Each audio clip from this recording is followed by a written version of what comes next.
I never thought I'd find places like this in New Jersey. Driving down roads that seemed to vanish into the forest, or stepping onto narrow strips of land surrounded by water, makes you realize how small and unnoticed some corners of the world really are. It's quiet, almost painfully so, and yet there's a strange beauty in that isolation.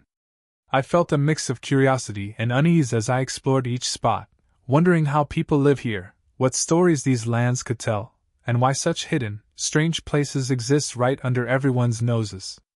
If you love exploring hidden and strange places with me, make sure to hit that subscribe button and join the adventure. 1. The Pine Barrens, South Central New Jersey. I remember the moment I left the highway and turned onto a narrow road cutting straight into the Pine Barrens. The traffic noise disappeared almost instantly. Trees closed in from both sides, tall and endless, and the road felt like it was pulling me away from the rest of New Jersey without asking permission. I checked my phone out of habit, and that's when I noticed the signal had dropped. It wasn't dramatic, but it was unsettling in a quiet way. As I drove deeper, the land started to feel different. The soil along the roadside looked pale and sandy, nothing like the dark earth you see in farmland. I later learned this soil can't support normal farming, which explains why entire stretches of land remain untouched. That thought stayed with me. This wasn't abandoned by accident. Nature itself decided what could survive here. When I stopped the car and stepped out, the silence felt heavy. No distant traffic, no airplanes, just wind moving through pine needles. It made me aware of my own breathing. I realized how easy it would be to get lost here, not just physically, but mentally. Roads twist without warning, and towns appear suddenly, small and quiet, like they're hiding inside the forest. I passed a few houses spaced far apart, each one surrounded by trees. Living here would mean accepting isolation as part of daily life. No quick trips, no crowded neighborhoods, just long drives and long nights. I imagined how dark this place must feel after sunset, when the forest turns into a wall of black shapes and the world feels very far away. As I continued driving, I understood why the Pine Barrens feels so strange. It's not empty, but it's not welcoming either. It exists on its own terms. In the middle of one of the most densely populated states in America, this vast forest remains largely untouched, quiet, and cut off. Leaving the area later, when my phone's signal finally returned, I felt a strange relief, and at the same time, a pull. The Pine Barrens doesn't scare you. It simply reminds you how small and temporary you really are.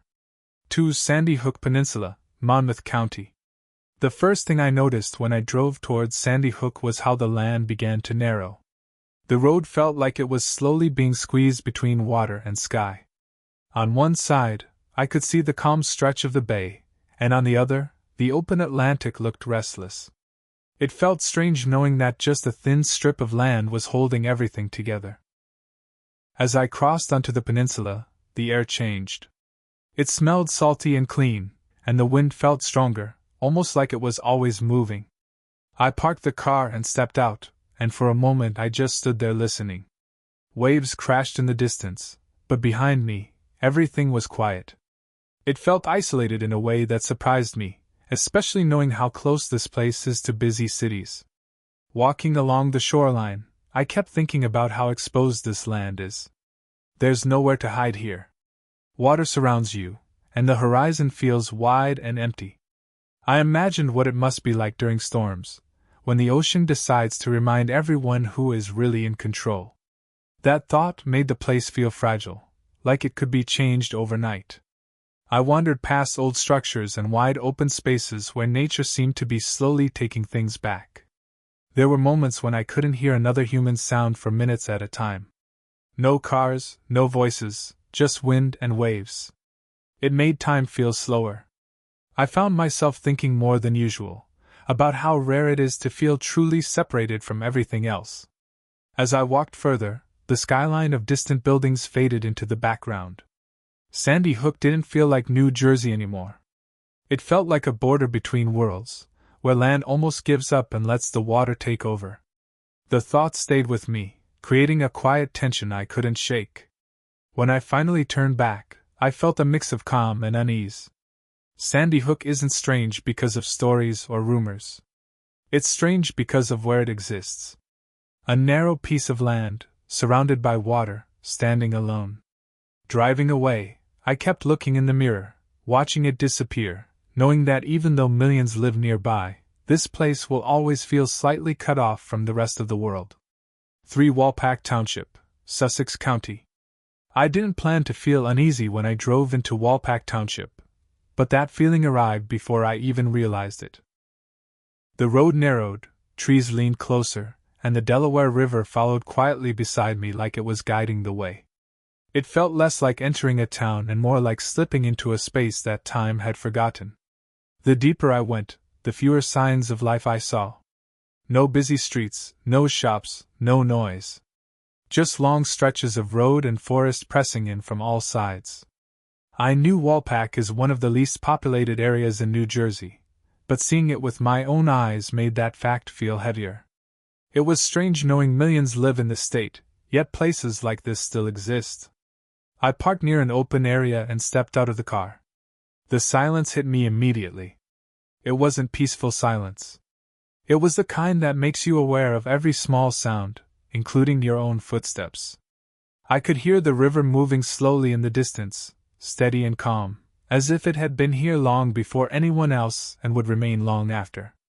As I walked, I noticed old structures scattered far apart, reminders that people once tried to build a normal life here. Flood control projects and land buyouts changed everything, leaving the land mostly empty. Knowing this made the place feel even more isolated. It wasn't abandoned suddenly. It faded slowly, decision by decision, year by year. I kept thinking about what it would be like to live here full time. Long drives just to reach basic services. Nights so dark that the sky feels closer than the ground. A life where isolation isn't temporary, but permanent. That thought stayed with me as I stood there, surrounded by trees and open land. Before leaving, I looked back one last time. Walpack didn't feel broken or sad. It felt distant, like it existed slightly outside the normal world. Driving away, my phone's signal returned, traffic sounds slowly came back, and life felt loud again. But Walpack stayed with me, a reminder that even in a crowded state, geography and history can quietly erase almost everything except silence. 4 Island Beach State Park Area, Ocean County. I reached Island Beach State Park by following a single long road that felt like it had no interest in taking me back. Water stretched out on both sides, calm on one side and rough on the other, and with every mile forward, the mainland felt farther away. I remember thinking how strange it was that one road controlled access to an entire place like this. When I parked and stepped out, the wind hit first. It was steady and strong, carrying the smell of salt and sand. There were no tall buildings, no neighborhoods, just open land and low dunes shaped by years of weather. It felt exposed, like the land was unfinished, constantly being reshaped by the ocean. As I walked deeper into the park, the sense of isolation grew stronger. The road behind me was quiet, and ahead there was nothing but beach grass, sand, and sky. I knew this barrier island exists to protect the mainland, acting like a shield against storms, but standing there made it feel fragile. One powerful storm could change everything. I stopped near the shoreline and watched the waves crash again and again, each one louder than the last. It was hard not to think about how cut off this place becomes when the weather turns bad. Limited access, limited help, just nature deciding the rules. That thought made the quiet feel heavier. Further along, I noticed how empty everything felt despite being in New Jersey. No shops, no houses, no signs of daily life. Just a thin strip of land holding its ground between water and water. It felt less like a destination and more like a boundary, a place that exists for a purpose rather than comfort. As the sun shifted lower, the light changed, and the island felt even more distant. I realized how easy it would be to lose track of time here. Hours could pass without any reminder of the outside world. That kind of isolation isn't obvious at first, but once you feel it, it stays with you. When I finally walked back to my car, I felt a quiet tension I couldn't explain. Island Beach State Park isn't strange because of stories or rumors. It's strange because it survives in a narrow space, exposed, isolated, and constantly tested by nature. Driving away on that same single road, I couldn't shake the feeling that I had just stepped out of a place that doesn't fully belong to the rest of the world. 5 Fortescue/Delaware Bay Shoreline Area, Cumberland County. I remember turning off the main road and driving slowly toward Fortescue along the Delaware Bay shoreline.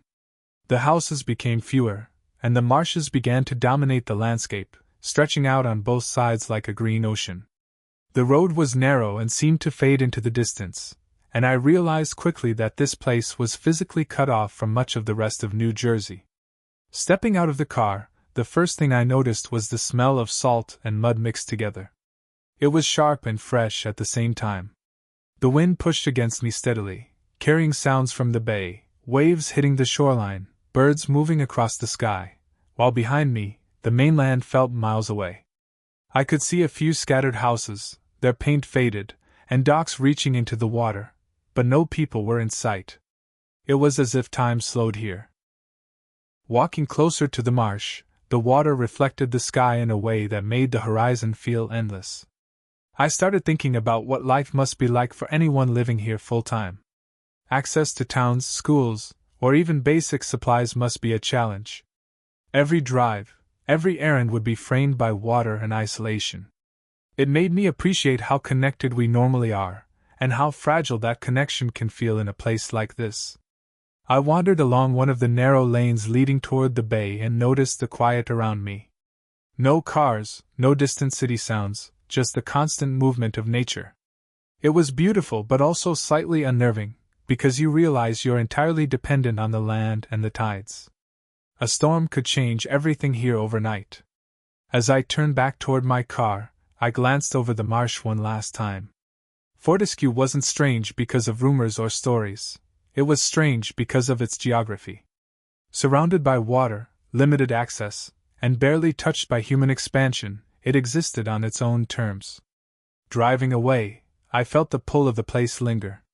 Even though the mainland was near, Fortescue had a quiet power that made it feel separate, like it belonged to the bay more than to New Jersey.